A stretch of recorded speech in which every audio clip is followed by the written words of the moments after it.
Western Bloodstock has been the leading name in performance horse sales since 2000. With over 40,000 horses catalogued and over $550 million in sales, they've been doing this for over 25 years and are the leading name in performance horse sales. Jeremy and Candace Barwick purchased Western Bloodstock in 2013 and have continued on the legacy that Ben Emerson and Milt Bradford created. We stopped by the Western Bloodstock office to talk with Jeremy about selling 2-year-old futurity colts. This has become a whole market in itself and a business for many people now, where trainers are just focusing on selling these 2-year-olds. So we wanted to learn a little bit more about what goes into bringing a top quality 2-year-old to the futurity sales in December. We hope you enjoy the show.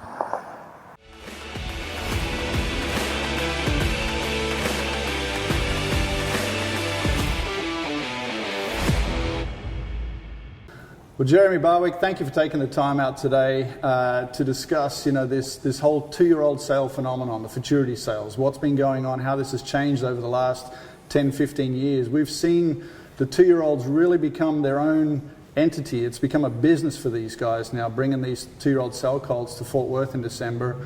Can you talk a little bit about, what is the driving force behind the higher prices that we're seeing now? Well, I think over the last several years, mainly because of the shortage. There was a shortage in breeding there for several years, and the horses that we sell are used for multiple disciplines. They're not just for cutting, cow horse, roping now, with all those futurities, that's gotten to be big. So these horses are used in a lot of different disciplines, so you get buyers from all those disciplines coming to that 2-year-old sale looking for horses. Yeah, and that's definitely one thing we've really seen here in the last few years, especially like what you mentioned with the rope horse and the cow horse and all those other disciplines coming in. How do you think that's changed the way that these 2-year-old guys are getting these horses ready now? Are they just getting them ready for cutting, or are they starting to add in a few little lead changes and spins?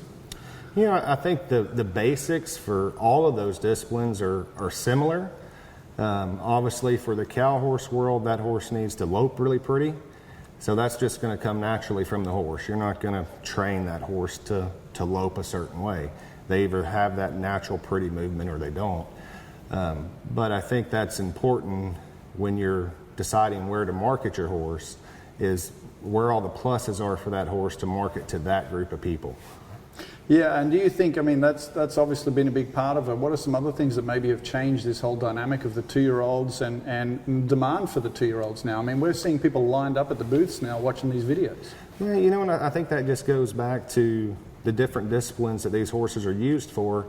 I don't know that the 2-year-old sale is any different, other than the prices started going up and the talent of trainers we have now, especially those young guys, they've seen an avenue where they could make a really good living and stay home, not have to travel every week to a show or every other week to a show.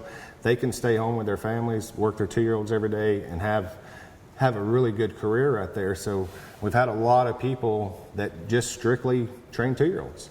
And we even have some that were full-time trainers that are now just riding 2-year-olds. And it's a good living for them. Yeah, and I think that's been the driving force, is now you can make a living, with this 2-year-old sale business. If you're willing to put the time in, you're willing to bring the quality to Fort Worth that the people are looking for, and that's become, like you said, now these guys, you can opt to either go to shows if that's the route you want to go, or you can stay home and ride 2-year-olds, and it's a different program. But I think it's really opened up the whole training side for trainers to have a different avenue just than having to go compete against the top guys in Fort Worth in the show ring. No doubt. You can tell the guys that are home every day riding these colts, just in where they're at in their training. And I don't want people to think that you need to have them ready to show, because you don't. But they need to be far enough along but still like their job. You don't want to have them so far along that they hate their job. But the further they are along, the easier it is for that transition into their 3-year-old year. And then those guys don't have to just cram them that 3-year-old year trying to get them ready for the futurity. If that job's been done as a 2-year-old, it makes the 3-year-old year much easier. Yeah, and I think that's something right there which you touched on. Having those horses soft is more important than having them, dropping their head, throwing their head down and just throwing dirt everywhere. Absolutely. These horses need to be broke, and that's what's catching the eye of these trainers that are now watching these horses working, saying, I can go on with this colt. This colt's ready to go on, go into my program, and take it from there. And we've seen that be quite successful, for guys like Wes and some of these other guys that have been selling these high dollar colts that are then going on with trainers and winning in the show pens. I think it's real important to have all the basics on that horse and have that horse tied to a cow. All the other gimmicks you don't need, but they've got to be tied to a cow, because the cattle that they cut today, they're not the little slow Herefords. No. So they've got to be tied to a cow, and they've got to have some cow smart to them. Well, and they've got to be willing to listen to you when you're there to help them. Yep. And I think that's a big part of it. Let's go back a little bit right now and talk about what goes into considering to put a 2-year-old into the sale. Like, it used to be, well, this one's not going to make the cutting, we're going to put it in the sale. Now it's like, hey, this colt, it's got the breeding, it's got, you know, the flashiness, it's got the presentation. This might be one that could really do well in the sales. What goes into that decision now for these guys? Well, obviously the breeding is important, but I personally don't think the breeding is as important as the conformation. I'm a big believer in the horse has to look the part before he can ever do the part. If he doesn't look like he's an athlete and can stay sound conformationally, it doesn't really matter how he's bred. You know, we have a lot of great bred horses now. I mean, we had 230 some odd 2-year-olds last year. I mean, if you flip through the book, I mean, there's just horse after horse that are by great stallions and out of great mares. So then it comes down to the conformation of that horse. Does he look like a cutting horse? Or does he not look like a cutting horse? Because if he doesn't look like one, he's probably not going to do it and be successful. He may do it, yeah, but he's not going to be successful. Yeah, and we've seen that every year. There's that buzz around that one video, and it's maybe an off-bred. I'm going to say off-bred. I'm just going to say it's not one of the top studs, not one of the top mares, but this thing looks the part and it's got the conformation and has really got a good video out there. Yeah. And you'll see that not just on the breeding, but you'll see that on the trainer side too. You'll have a trainer that no one's heard of come in there and have a great video, have a really good horse, and they'll get the talk of the show. Yeah. What goes into the training side of this is a little bit different. I mean, you still want this horse to be ready to go on into a training program for its 3 and 4 and 5, 6-year-old year and then so forth. But what goes into getting these horses to peak at the right time? Starting, I mean, obviously these colts are getting broken as long yearlings, early January. Talk a little bit about what these guys need to be looking for, what they need to be doing throughout the year to get to that final week of sale week to have that horse ready to go. Yeah, you know, every trainer does it different, and I'm definitely not going to tell anyone what they should do in their training program. But you want to take your time to make sure that horse peaks at the right time. You don't need that horse peaking in July when you're going to sell it in December, but you also don't want it to peak next April either. So they've got to manage their time properly in their training. Sometimes that horse may need worked every day, sometimes he may need every other day, but whatever that particular horse needs, because every horse is an individual. You can't train every horse in your barn. If you got 20, they don't all 20 get the same thing every day. You've got to treat them as individuals. Yeah, it's still horse training. No matter whether you're getting ready for the sales or getting ready for a Futurity or a Derby, you've got to go at that horse's pace that it allows you to go. Absolutely. I mean, a horse is no different than a kid. Some kids learn faster in school, some kids learn a little slower. Doesn't mean they're not just as smart. You just have to take a different approach to it. Yeah.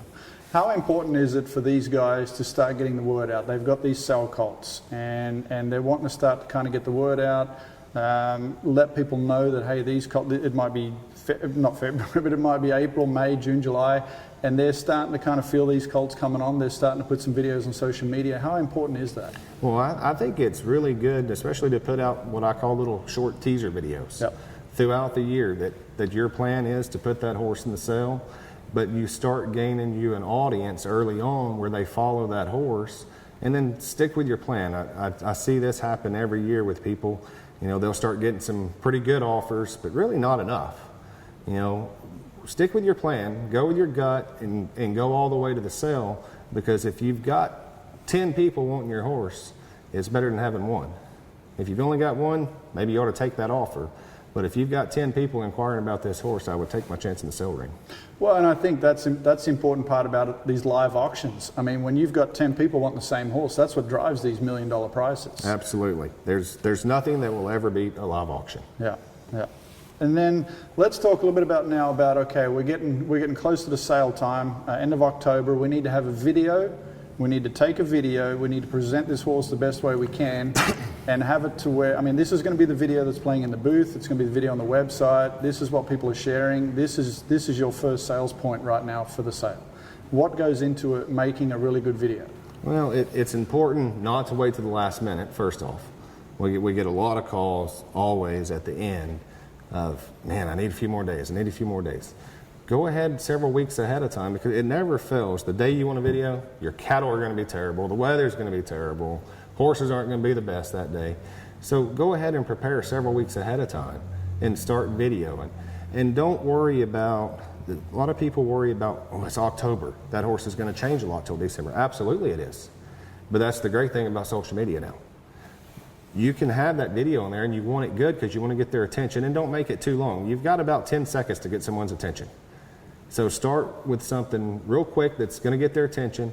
That video doesn't need to be more than a minute and a half, 2 minutes. That's enough. We don't need a 5-minute video, but we don't need a 15-second video either. You want to show enough of your horse. But then from that time until the sale, you can put out a video every week, and you're going to get the traction. Yeah. And just keep building it, because that horse from video time in October till December is going to change a lot. Yeah. And I think that's helped the last few years with Phil doing his preview, because those horses do change. Yeah. And people see that, but they follow social media and they'll watch those horses. So just keep putting those videos out there. So don't get too overworked about the video being due in October. That's a time thing. We have to have it because over 200 videos, it takes time to get all that processed and put on the website. We can't wait till the last minute. You know, we'd love to be able to wait till the week before. Yeah. But it's just not, time-wise, doesn't work. So we have to have those in a timely manner. Make sure you wear Western attire when you do your video. Yeah. Then you don't have to redo it. Exactly. I mean, that's been a requirement since Western Bloodstock started, but we still get several every year, and they have to redo it, and they get mad because they have to redo it because their horse was good that day. Well, you know, do it right the first time. Yeah. You want to present your horse in a professional manner, and that means you need to be dressed professionally. Yeah, long sleeve shirts, cowboy hat, that sort of thing. What about the lopers? Do they have to be in the turnback people? Well, it's absolutely going to make your video look better if they are. Yeah, no bikini tops, no caps backwards, all that sort of stuff. You don't want your turnback guy running around with a tie down on their horse and tank tops on. Yeah. You know, you want your video to look professional. Yeah. And I think an important thing, we've done obviously a lot of sale videos at Performance Horse Central, and I think an important thing to mention here is that videos, they don't have to be shot on a $10,000 camera. They don't have to be shot at 20 different angles. If you get a good quality iPhone, you know, hold it sideways, have it on a tripod, preferably something that keeps the shot steady. You know, that is fine. Or go ahead and hire somebody, you know, and let them do it, and then they can get the multiple angles and get the extra shots you need. Well, yeah, and just don't overthink it. I mean, you don't need all the drones and 14 different angles. You don't need that. Yeah. At the end of the day, the people just need to see the horse. Yeah. They want to see the horse, how he moves, how he's tied to a cow, how much you're having to pull on him or not pull on him. You don't need all the gimmicks. Yeah. You just need a video that shows your horse and what your horse can do well. Yeah, and I think, you know, an important part of that, like you mentioned earlier, is start out, if you videoed yourself and you've picked 3 or 4 cows that you're going to use for the video, start with the best one and go right. Don't spend 30 seconds cutting that first cow before the action starts. Start right from the minute you get ready to cut that cow and go to work. You have 10 seconds to get their attention. Look, and that's something, you know, as a past 2-year-old guy myself and shopping for horses, and you talk to these guys, they're going to look, and there's a lot of videos that are being shown. So they've got to kind of look through all these and browse through all these, and it's no different than Facebook, Snapchat, or TikTok. Your attention's caught within those first 3 to 5 seconds, and within that horse making those first 2 or 3 moves, most trainers will be able to tell whether that's a good horse or not, or it's something that they're interested in. 3 or 4 moves, you know, if you want to watch the rest of it. 100%. And then continue on with what you're doing, you know, and try to put the best parts in there. But yeah, start early with the best parts of the video and get it out there. Keep it short and sweet. Let's go to the photos now. So the photos for the website, obviously, I think it's worth investing the money to have somebody come out and shoot. These are confirmation shots. Yes. You know, and we at Performance Horse Central, we get a lot of photos, horses for sale on there, and some of the photos we get in, we're like, wow, like, you really want to sell this horse, or you just want to open yourself up to a bunch of comments here? Because it's like they always say, a picture is worth 1,000 words. 100%. So don't send in a bad picture. No. Pay a professional to come take your pictures. Yeah, because that's your first impression right there. Before they even see the video, they're going to see that photo, and that's the first impression. That's where you need to make that impression. So spend the time and you know, put the money and the time into getting a good quality photo, and don't wait for the photographer to get there to start bathing your horse. Have it ready, be ready to go for them, and make it as efficient as possible. You may spend a couple $100 to get that good picture, but that's going to make you several thousand in the sale ring. Yeah. And now that we're talking about the pictures and the photos where people are actually getting to see these horses, let's talk a little bit about the importance of nutrition and conditioning for these horses. Obviously, you've got to pay attention to your feeding program when you're getting these cell colts ready. Absolutely, you got to pay attention. I mean, you're asking someone to give tens, hundreds, millions for these horses. Well, they need to look the part. You don't want them to come in there thin and hairy and beat up. They need to look like a show horse, because you're asking people to pay a lot of money for them. So do your job there and feed your horses well. Make sure they're maintained well, their hair coats are good. You don't want them coming in with a chewed off tail. I mean, just do your homework and make that horse look like you would want it if you're walking in that Coliseum to show it. Yeah, no, that's definitely a very important part. Well, let's move forward now to sale day. We've gone through all the videos. The hype is out there. Now it's sale day's coming up. We're getting ready to bring our horse down the ramp, down into the loping area. What are some do's and don'ts from when you enter the sale ring, enter the loping area, even the arena? Because the buyers are sitting there while the sale's going on. They're shopping back there as well. Well, they're watching everything you do. Yeah. So be very professional with everything you do. You know, don't be jerking and kicking on your horse back there. I mean, just be very professional in the way you handle yourself and your horse at the sale.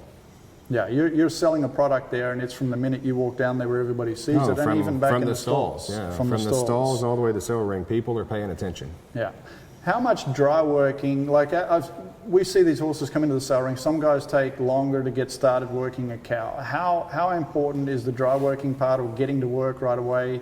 What do you suggest there? Well, I tell everyone, don't rush in that sale ring. I mean, we've all seen it. It's hard. You know, when you've got that much going on, that much noise, getting the cattle to be good is hard. So take your time. We're definitely not going to rush you. I stand there and watch every single horse sell, and I can slow those auctioneers down or speed them up any way I need to. But I'm going to make sure you get a chance to show your horse. So don't get in a hurry. If you need to take a little more time, I would rather you take it than not take enough and go running through the herd and crashing the herd. And then something that just drives me crazy is there'll be a horse and it's bringing $300,000-$400,000 and we're still chasing cows around. Your horses give out, so you're just asking to cripple that horse. Yeah. When you get to those kind of numbers, just walk your horse around. Yeah. Those buyers have already decided if they're going to buy that horse or not. That $500,000 is not going to be a last-minute decision. Yeah. That's been decided beforehand. So once you show, if you work 1-2 cows and that horse is good and you've showed them everything that horse can do, just walk him around. We're going to still keep trying to sell him, but just walk him around, chill out. Yeah. There's no sense in chasing cows around thinking you're going to get 10 more thousand. No, well, I think that's an important thing for those guys to understand is you're there to sell the horse. You're feeding off the bids coming in. You're not feeding exactly of what's happening in the sale ring or how long he's worked. No, because those guys aren't even watching. That's exactly right. And I think another important thing to mention right there is that you're there to show a horse. Even though you're there to sell a horse, you're really there to show a horse. And it's no different than in the show pen that teach you. No matter if something bad's happened or your horse isn't quite right or the cattle are tough, don't show that. Keep that positive attitude, pretend like it's exactly how you planned it should go, and sell that whole presentation. It's no different than showing, and I think that's an important part. And in there, I mean, it's no different. We all learn showing. When you're in a bad set of cattle, you definitely don't go fast. You slow everything down, and it typically works out. Something will just peel off out there, and you just go work it. Doesn't matter if the cow's already been worked. If it's out there by itself, just go work it. But if you just keep running through that herd and chasing a cow, trying to get one cow or this cow, 9 times out of 10, it's not going to work for you. Yeah, and I think the adrenaline gets to going because if they would just focus on what would they do if they were at home and the cattle are like this, everybody's going to just walk, just slow down, take a breath, back the help up a little bit or whatever you need to do, and get your horse worked. Well, it's no different in the sale ring. No, and I know it's exciting, you know, as a trainer, and you got a horse that's bringing several $100,000.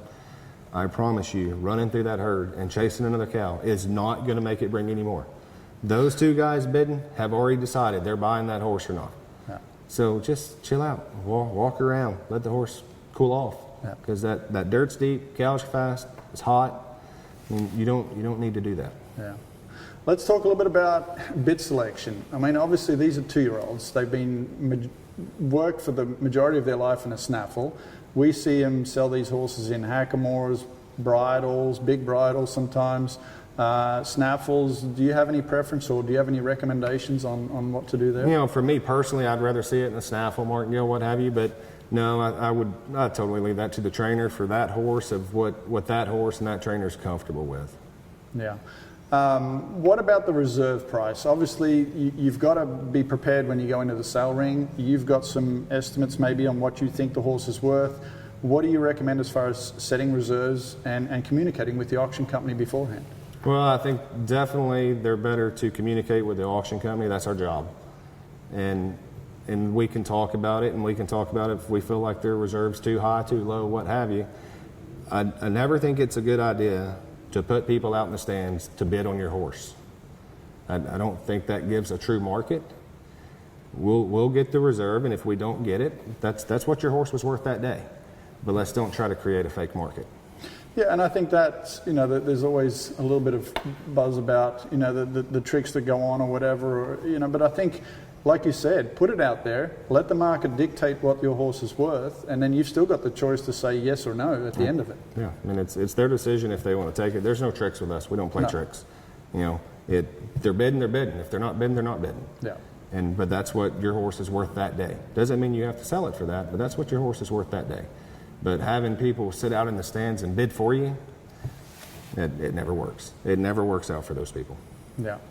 How have you seen now these guys that are selling the 2-year-olds? They're coming back and buying yearlings and restocking the next year. How has that market changed over the years now that the 2-year-olds has become such a a business on its own? It's working good for them for the most part, but I mean, because the 2-year-olds got high, the yearlings got high. So for those guys that are trying to buy them as yearlings and turn them as 2-year-olds, they have to be careful. They have to shop a little harder than they used to, but they can still buy them.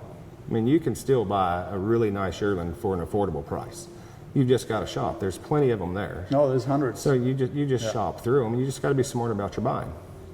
Yeah, and I think that's something you've really got to do your homework. You've got to do the research. Absolutely. And that's with any business, whether it's 2-year-olds, yearlings, or selling shoes. I mean, anytime you're going to buy a horse of any age, you need to do your homework. Yeah. And make sure you're making the correct purchase for you and what your plans is with that horse. Yeah. Let's talk about the x-rays for a little bit. We hadn't talked about that yet, as far as the x-ray requirements for these 2-year-olds. So it's pretty much a full set of x-rays. I mean, you've got front feet, ankles, hocks, stifles. And, an x-rays, that's a big question mark out there, I think. And there's lists that go around.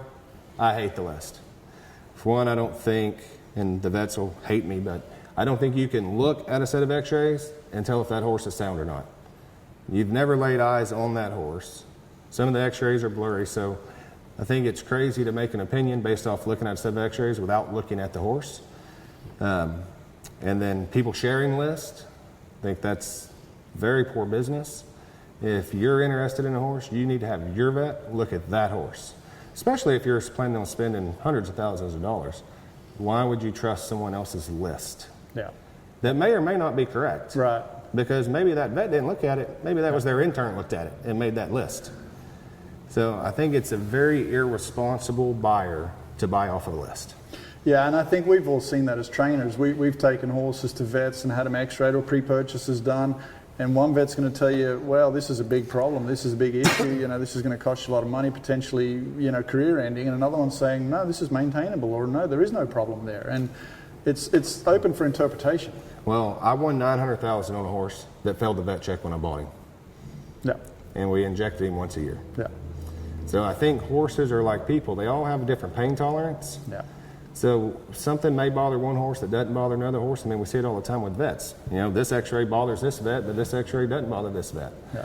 So I think it's important to look at the horse and see. I mean, just because he has a little something doesn't mean he's not going to stay sound. Doesn't mean he's going to require a lot of maintenance. But you've got to do your homework. Yeah, and you've got to address that with the individual horse, talk to the trainer, talk to the owner, and you're going to learn more just from that. And those guys are going to be honest with you, because they're going to come back and try to sell you another one next year. I mean, they're not here to sell what they've got, leave, and never hear from them again. I mean, they're building a reputation. No one's there. None of those 2-year-old guys there are there to screw anyone. Yeah. I mean, they're there trying to build their business for future years. They want to bring them back every year and sell one for more money. So they're going to be honest with you, but I still believe that the buyer has to do their own homework. You have to pay your vet to go look at them, and it drives me crazy, but you know, they want to share these lists, and that's the worst thing you can possibly do. Yeah, it's like sharing a cow list. Well, good luck. Hey, I got involved in the thoroughbred business a little bit this past year, and that is one thing I learned. I went to the sale. Like, you don't look and ask someone else what the x-rays is on a horse. You have your vet go do it. You don't say, oh, what's the x-rays on that? You don't do that. Yeah. You do your own work. Yeah. Because how do you know that I may ask you about a horse, well, you may be trying to buy it. Yeah. So you may tell me, oh, them x-rays are terrible. So I don't buy it, but then you buy it, and I've seen that happen. Yeah. So you do your own job. Do your own homework. Well, that's it. Well, I think, wrapping it up, I think we've talked about a lot of different things here, but it all comes into doing your homework, putting the work in on these horses, and making this a sellable, viable option at the end of the year. Well, and most of those, especially those 2-year-olds, most of those horses are within an hour of Fort Worth, probably at least a week before the sale. So make an appointment and go watch them. Yeah. I mean, like Richard Jordan, for instance, they come down, they're there at Buffalo, and they're there a week ahead of time. And they invite you out there. They make appointments with people. Come look at these horses. They're happy for you to come look at them. And all these other guys around here, they do the same thing. Like, they want you to come see those horses, because they obviously want to sell the horses for good money, but they also want them to go to a program where they're going to be successful. Yeah. Because that's just going to help their program moving forward. Well, there's no better advertising for a 2-year-old guy than to see their horse go down and win the Futurity with another trainer. Oh, absolutely. Yeah. And I think that is something. These guys are all willing to show you their horses. They're bringing them to town. They're working them in the practice pens, or like you said, call them up, make an appointment, go out and watch them. I know several of the Canadian guys, West Coast guys, are bringing those colts down early. And then the Rap Ranch preview has been, like you said, it's been a really good opportunity to come and watch these horses literally the day before they sell. Yep. And see where they're at in a relaxed environment on fresh cows, and there's no better way to view a horse right there before the sale, because then no matter what happens in the sale ring, you've seen that horse, outside of those conditions, what he can do. And that sale day, that is probably the toughest conditions that 2-year-old will ever be in, because it's tough in there. I know, I stand up there and watch, and I'm like, oh my gosh. Yeah. But it's tough. Yeah. We do everything we can, and we try something new every year to make it better, but it's just tough in that environment. So go look at those horses. I mean, take the time. That's a huge investment. I don't care if you're spending $20,000 or $1 million. That's a huge investment. That's a lot of money. So go do your homework and find out everything you can about that horse beforehand. Yeah. Well, I think lots of great information there. And like you said, those trainers need to keep their cool when things aren't maybe going quite right. Show your horse. I mean, break it down, slow it down, get a cow cut, and just go work your horse. I promise you, we are not going to sell that horse until I feel like you have demonstrated your horse. Yeah. I promise you that. Yeah. Well, Jeremy, thank you very much for your time. I really enjoy this part, because the 2-year-olds is such a fun thing to watch, and seeing these prospects come in every year and watching the videos. I've been wanting to do this video for a while now to kind of help educate some of these guys. We see a lot of horses come through the ranks and come to the sale that maybe haven't been prepared quite right, but are outstanding individuals that, with a little bit of extra homework and a little bit of extra preparation, they could have been maybe more standouts than what they potentially were, and bring more money. And ultimately, that's what we're all trying to do, is earn more money with this and keep going and reinvesting and grow the industry. So if you've got any questions at all about the sale, be sure to contact Jeremy or go to westernbloodstock.com. They'll be more than willing to answer any questions you've got, anything leading up to the sales or any sale day questions you have, and be prepared. And we wish everybody luck with that. Jeremy, thanks again. Yes, sir. Thank you.